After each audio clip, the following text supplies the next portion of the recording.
What's up, guys? It's your boy Darkskin, and today we're going to be talking about what characters you should be maxing out. And the reason why I want to talk about this is because in this game there are a lot of different characters, and with there being a lot of different characters, you can easily mess up your account early on. And I'm going to explain what I mean by that in a little bit. So what we're going to do first is we're going to go into the hero roster.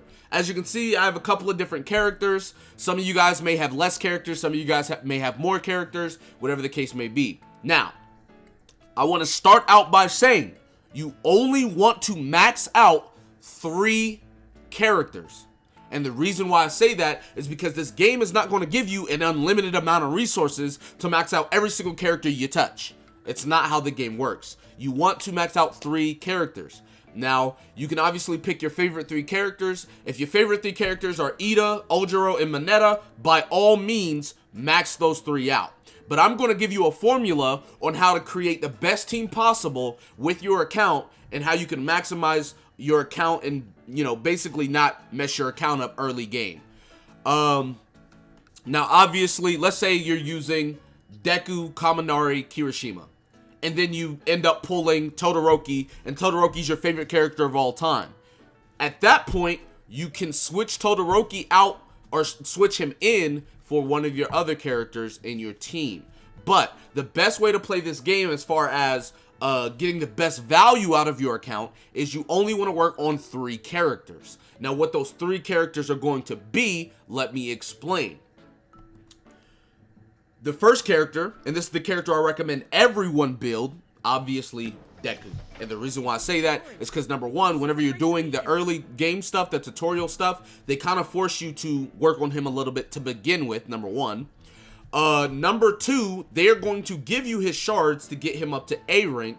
And you can also grind for his shards to get him to S rank and onwards, not to mention pulling his shards, etc. Right? Deku is also a super good card. He's an all-around good unit, and he's going to carry you through story for the most part. Well, not even the most part. He literally will just carry you through story.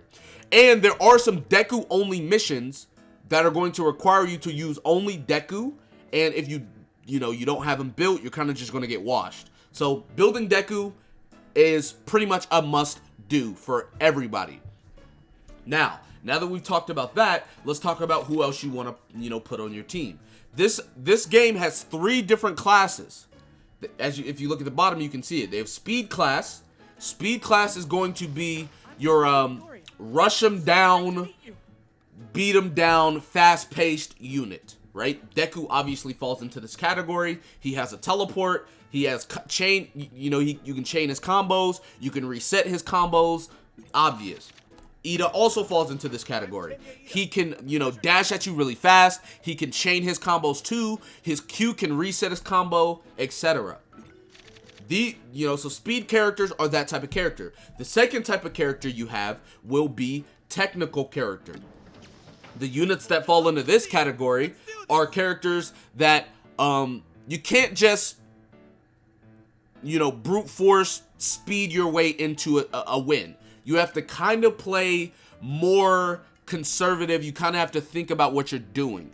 With Kaminari, his normal attacks do not stun enemies. So even if he's normal attacking them, they can still dash at him and do damage. So you're going to have to, dash away and kite to make sure that you don't get hit, number one. Number two, his Q ability does stun. His E ability also stuns, and then his W is used as a defensive ability. So if they rush at you, you can use his W to knock them off of you. So with Kaminari, it's more of a technical way of fighting. You're going to have to think about it in a more methodical type of setting. That's what technique characters are. Mineta falls into this category too, with him putting his orbs on the ground and having to play around his orbs and everything like that. Even if you look at Todoroki, who's also technical, you have to play around switching between his fire form and his ice form to get the most out of his character and dish out the most damage. Same thing with Momo. You got to switch between her weapons and stuff like that.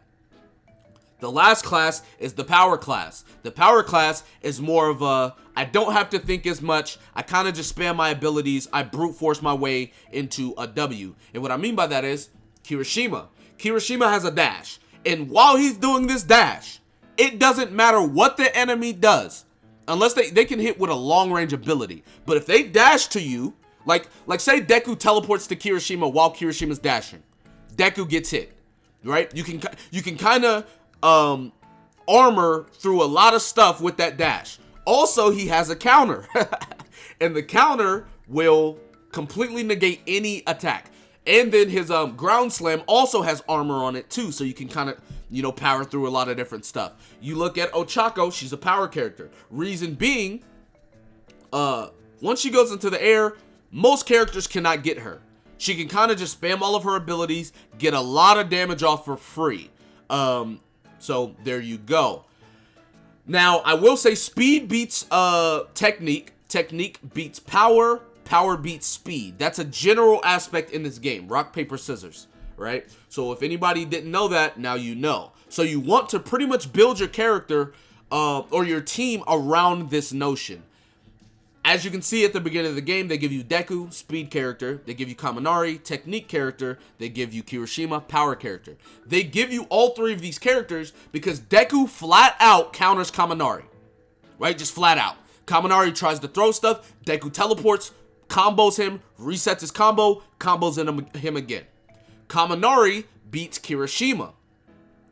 Kirishima needs to be up close to be useful, and Kaminari wants to stay away from the enemy. So basically, if you stay away and you just keep throwing your abilities and stuff like that, you're just gonna destroy the Kirishima before he ever gets to you. Kirishima counters Deku, and the reason why, number one is counter. Deku's, they want to just teleport in and get damage off. So if you go into your counter stance and they teleport, you will counter them, and then you can go into a full combo for maximum damage. Not only that, but on top of that, you have armor moves, like with your dash. If Deku teleports, you're going to hit him instead. There's a lot of different things that go into why these guys... So, if you guys don't know that, that's how the hierarchy works. And you can obviously look at these other characters like that. Now, obviously, I would say pick your favorite characters. If your favorite characters are Ida, Ojiro, and Mineta, max those characters. Cool. But just make sure you only work on 3 characters, and if you want to balance out your team, pick a speed character, power character, and technique character, and then don't worry about maxing out other characters. You do not have an unlimited amount of resources, and with that being the case, you're not going to be able to max out everyone's talent tree, you know. Like if you look at Deku, Deku has the green talent tree. Now let's say I like Ida. Ida has the same talent tree as Deku. So I'm going to have to pick who I want to max out as far as talent trees. Now, Ochako is a power unit, so I'm able to max hers out. But if I want to use Kirishima, I got to keep in mind they have the same resource. The same thing goes for if you're looking at Mineta and Kaminari. They both have the purple resource. So all of these things go into who you should be building. I hope I helped you guys out, because I know a lot of you guys are wanting to start off and, you know, do really good. Let me know what you guys think in the comment section below. That's pretty much it for this video. But yeah, don't max out every single character. You should just max out 3 characters as far as who you're going to be playing for the majority of the game, until they give you more resources to max out other characters. But anyways, that's going to be it for this video. Be sure to give it a like, subscribe to the channel if you're new, comment down below. Tell me what you guys think in the comment section below. With that being said, I will see you guys next time. Peace.